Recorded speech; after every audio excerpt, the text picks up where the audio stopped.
ইউরোপে আমরা সবাই আসতে চাই। কিন্তু ইউরোপে লিগাল হওয়ার কতটুকু তথ্য আমাদের ভিতরে আছে? আপনি কি জানেন জার্মানিতে হোল ইউরোপের মধ্যে জার্মানি খুবই কঠিন একটা দেশ আপনারা মনে করেন এখানে আসা যায় না। কিন্তু একমাত্র এই জার্মানিতে সবথেকে সহজে, সবথেকে ইজিলি কিন্তু আপনারা বৈধ হইতে পারেন। এই জিনিসটা মাথায় রাখবেন। পর্তুগাল এবং জার্মানিতে জাস্ট ৫ বছরের মধ্যে আপনারা পাসপোর্টের জন্য এপ্লাই করতে পারেন। জার্মানিতে এটা থাকবে, পর্তুগালে আগামীতে থাকবে কিনা বুঝা যাচ্ছে না। কিছু কথাবার্তা চলতেছে। সুতরাং হোল ইউরোপের মধ্যে জার্মানি এবং পর্তুগাল যেখানে ৫ বছর আপনি পাসপোর্টের জন্য এপ্লাই করতে পারেন। জার্মানিতে গত বছর একটা রুলস ছিল এবং এই বছরও এখন পর্যন্ত আছে। মাত্র ৩ বছরেও আপনি পাসপোর্ট পেয়ে যেতে পারেন যদি আপনি হাইলি কোয়ালিফাইড হন এবং সঠিকভাবে জার্মান কালচারের সাথে ইন্টিগ্রেট করতে পারেন। কিন্তু এইটা এই বছরের মধ্যে আবার বাতিল হয়ে যাবে নতুন গভর্নমেন্ট যেহেতু এসেছে। আমাদের মেইন উদ্দেশ্য কি? ইউরোপে আসা, লিগাল হওয়া, একটা কার্ড করা, যাতে যত দ্রুত সম্ভব আমি এখানে একটা সেটেল হইতে পারি। আমার বউ বাচ্চাকে আমি এই দেশে এনে তাদের একটা সুন্দর ভবিষ্যৎ তৈরি করে দিতে পারি। যেটা ইসলামী দৃষ্টিকোণ থেকে সম্পূর্ণরূপে নাজায়েজ। জায়েজ না। জায়েজ নাই। আপনি ভালো ভবিষ্যতের জন্য দেশ ত্যাগ করবেন, কাফেরদের দেশে আসবেন যেখানে আপনি সঠিকভাবে ধর্মচর্চা করতে পারবেন না। আপনার বাচ্চার সঠিক ভবিষ্যৎ ঠিকই একটা সুন্দর ভবিষ্যৎ হবে কিন্তু কাদের মতো? এই কাফেরদের মতোই। ঠিক আছে? আমার কথায় অনেকে রাগ করতে পারেন কিন্তু একটু ভিডিও শেষে একটু দেখেন আমি ২ মিনিট কথা বলবো। আমার যুক্তিগুলো একটু বুঝার চেষ্টা করেন। ঠিক আছে? যারা ওইগুলো শুনতে চান সরাসরি ভিডিও শেষে চলে যান। কেন আপনি ইউরোপে আসবেন না আপনার সুন্দর একটা ভবিষ্যতের জন্য? কেন ইউরোপ না? যাই হোক আমরা আমাদের কথায় আমরা আবার ফিরে আসি। দেখেন আমরা জার্মানির কথা বললাম, পর্তুগালের কথা বললাম। পাশাপাশি অনেকে আমরা লিগাল ভাবে এন্ট্রি করে ইউরোপের মাটিতে ইল্লিগাল হয়ে যাই। অনেকে ইল্লিগাল ভাবে এসে লিগাল হয়ে যায়। কিন্তু উদ্দেশ্য একটাই যত তাড়াতাড়ি সেটেল হওয়া, যত তাড়াতাড়ি কার্ড করা। এখন কার্ডের অপশন তো বলেই দিলাম সর্বপ্রথমে জার্মানি এবং পর্তুগাল যেখানে লিগাল ভাবে এসে আপনি পাসপোর্ট পেতে পারেন। হোল ইউরোপের মধ্যে যতগুলো দেশ আছে পার্মানেন্ট রেসিডেন্সি অর্থাৎ আনলিমিটেড যেই আপনার একটা কার্ড থাকবে সেইটা আপনার হইল ৫ বছরে এটা ইউরোপিয়ান রুলস অনুযায়ী। যেই দেশেই যান না কেন ৫ বছর লিগাল ভাবে থাকার পরে আপনি যদি সঠিক উপায়ে ট্যাক্স প্রেরণ করেন অর্থাৎ আপনার যেরকম জার্মানিতে আপনার ৬০ মাস অর্থাৎ ৫ বছরেরই আপনার ট্যাক্স দিতে হবে তারপরে আপনি কিন্তু পার্মানেন্ট রেসিডেন্সি পাবেন। অনেক দেশে এটা ৩ বছর লাগে, অনেক দেশে এটা ৫ বছরের ৫ বছরই লাগে। এটা দেশ ভ্যারি করে। কিন্তু আমাদের নিজেদের মধ্যে তথ্যের গ্যাপ থাকার কারণে অর্থাৎ আপনাকে যে আনতেছে সে সঠিক তথ্য দিচ্ছে না। ছোট একটা সুবিধা লাভের কারণে আপনাকে সে সঠিক তথ্য দিচ্ছে না। কেন? আপনার ট্যাক্সটা সে ফাঁকি দিচ্ছে, আপনাকে ইল্লিগাল টাকা পে করতেছে। কিন্তু আপনি ২ বছর ধরে কাজ করতেছেন, সঠিকভাবে ট্যাক্স দিচ্ছেন না। এতে কি কি হবে? ৫ বছর পরেও আপনি কিন্তু এখানে পার্মানেন্ট রেসিডেন্সির জন্য আবেদন করতে পারবেন না। বিভিন্ন মানুষ বিভিন্ন দেশ থেকে আমাকে আপনারা বলেন যে, "ভাই, আমি রোমানিয়ায় আমাকে পিআর দেয় না। আমি আম আ অন্য দেশে আছি সেখানে আমাকে পিআর দেয় না।" ভাই, আপনি আগে রুলস রেগুলেশন গুলা জানেন। পিআর এর ক্ষেত্রে যেই দেশেই থাকেন না কেন একটা মেইন জিনিস ৫ বছর লিগাল ভাবে থাকতে হবে। কোন গ্যাপ দেওয়া যাবে না। আপনি ৫ বছরের মধ্যে ধরেন ৬ মাসের বেশি অন্য দেশে গিয়ে কাটাইছেন, তখন আবার কিন্তু আপনার দিন গণনা চেঞ্জ হয়ে যাবে। ইতালির ক্ষেত্রেও তাই। অর্থাৎ ৫ বছর কন্টিনিউয়াসলি আপনার সেই দেশে থাকতে হবে। সঠিক আপনার একটা ফুল টাইম জব থাকতে হবে। কোন ওই ১ বছরের কন্ট্রাক্টের কাজ থাকা চলবে না। আপনাকে আনলিমিটেড একটা কন্ট্রাক্ট থাকতে হবে। আপনার নিজের একটা বাসা থাকতে হবে, বাসার কন্ট্রাক্ট থাকতে হবে এবং ওই দেশের একটা ভাষাগত পরীক্ষা আছে। সেই পরীক্ষায় আপনার পাস করে প্রমাণ করতে হবে যে আপনি সেই দেশের ভাষা পারেন। পাশাপাশি বিভিন্ন দেশে একটা পাসপোর্টের একটা টেস্ট হয় যে হ্যাঁ, তুমি এই দেশের কালচার সম্পর্কে জানো। তো এই ৫-৬ টা জিনিস যখনই আপনার থাকবে তখনই আপনি কিন্তু পার্মানেন্ট রেসিডেন্সির জন্য আবেদন করতে পারবেন। সুতরাং এই ইনফরমেশন আপনাদের কাছ থেকে লুকানো হয়। আপনাদের ট্যাক্স গুলা সঠিকভাবে সরকারকে প্রদান করা হয় না। আপনাদেরকে হাতে টাকা দেওয়া হয়। অর্থাৎ আপনি ৫ বছর থাকার পরেও কিন্তু তখন আপনি এখানকার পার্মানেন্ট রেসিডেন্সির জন্য আবেদন করতে পারেন না। যেইটা সবথেকে বেশি আমাদের বাঙালিদের এই বড় একটা সমস্যা।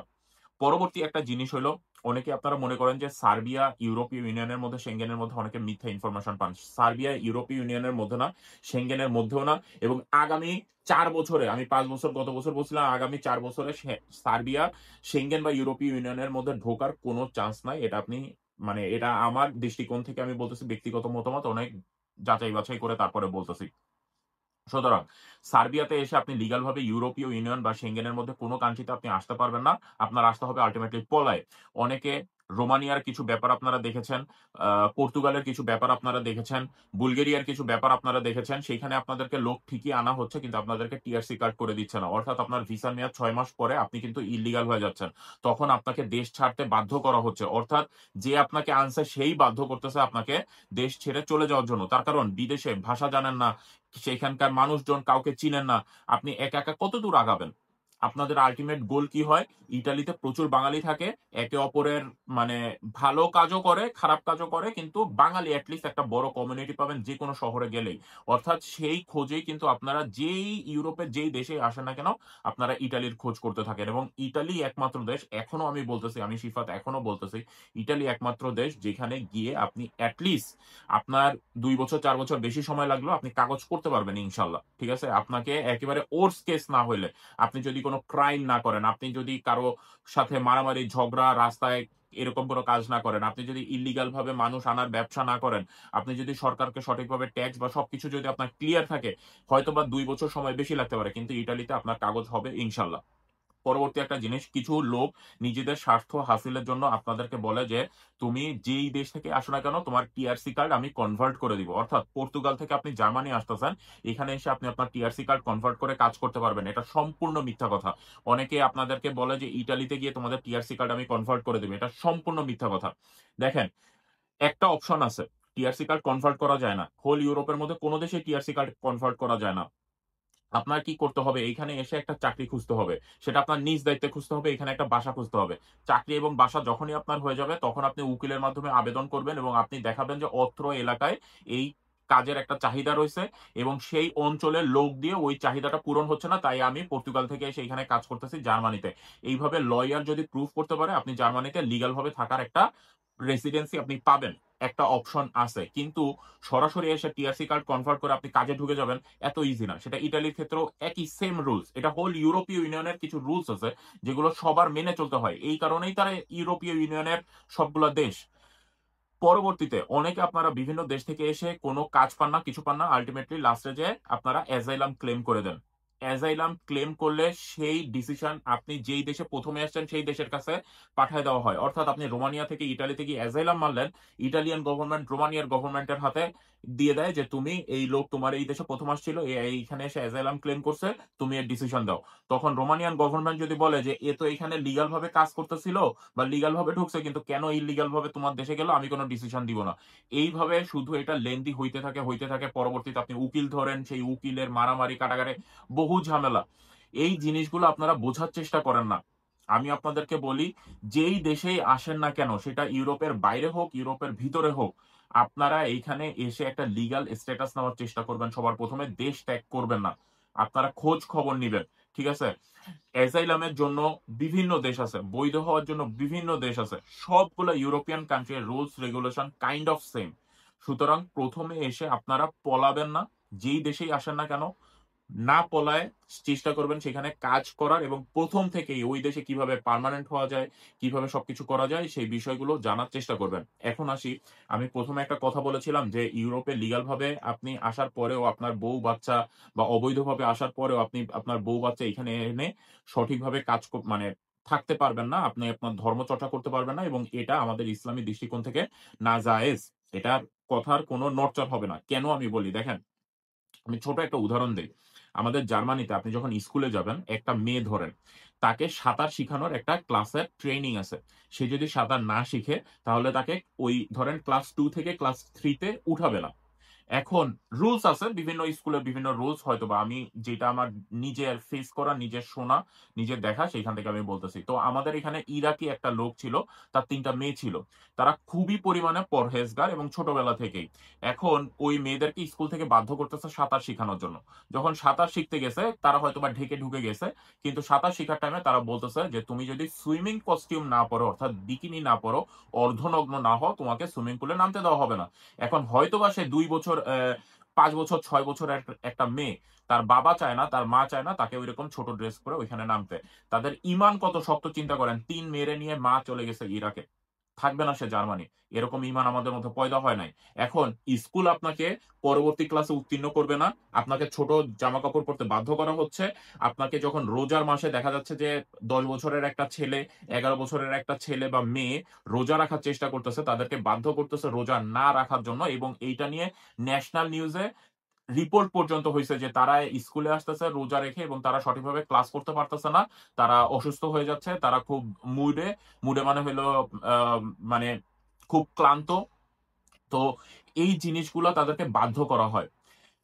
সুতরাং আপনি আপনার বাচ্চাকে সঠিক নিয়মে আপনি মানে মানুষ করতে পারবেন না। যখনই আপনার বাসা থেকে আপনি স্কুলে দিবেন, স্কুলে সারা দুনিয়ার সব এইসব এই বিদেশি বাচ্চাদের সাথে সে মেশা শুরু করবে। যখনই সে মেশা শুরু করবে, তখন দেখবে তার কারণ অন্য কালচার খুব ফ্রিলি মুভমেন্ট করতে পারতেছে। সবকিছু ইজিলি করতে পারতেছে। আমাদের ইসলাম ধর্মের দিক থেকে যদি আপনি দেখেন, জিনিসগুলো একটু কনজারভেটিভ। আমরা একটু কনজারভেটিভ, একটু ঢেকে ঢুকে চলি। আমাদের কথা বলা, আমাদের আচার-আচরণ সবকিছু একটু কনজারভেটিভ।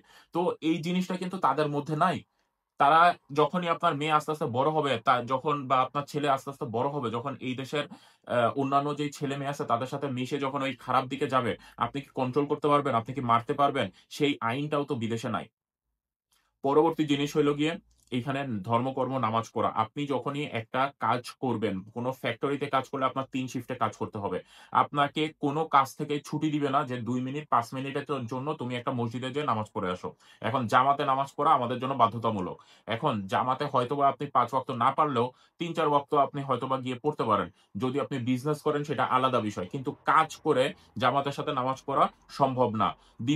পরবর্তী জিনিস হলো আপনি যখন বাসায় থাকবেন, ইভেন বা কাজের ক্ষেত্রে থাকবেন, সব ফ্যাক্টরি, সব কাজের জায়গা এক না। আপনাকে হয়তোবা তারা কনসিডার করবে না। ইভেন আপনার ধরেন মাগরিবের ওয়াক্ত, শীতকালে খুব ছোট দিন থাকে। আপনি মাগরিবের ওয়াক্ত থাকে ধরেন হাইয়েস্ট গেলে ০.৫ ঘন্টা, ১৫ মিনিট, ২০ মিনিট। এর মধ্যে আপনি কোনভাবেই ম্যানেজ করে উঠতে পারবেন না যে আমাকে ২ মিনিট সময় দাও, আমি একটু গিয়ে নামাজটা একটু পড়ে আসি।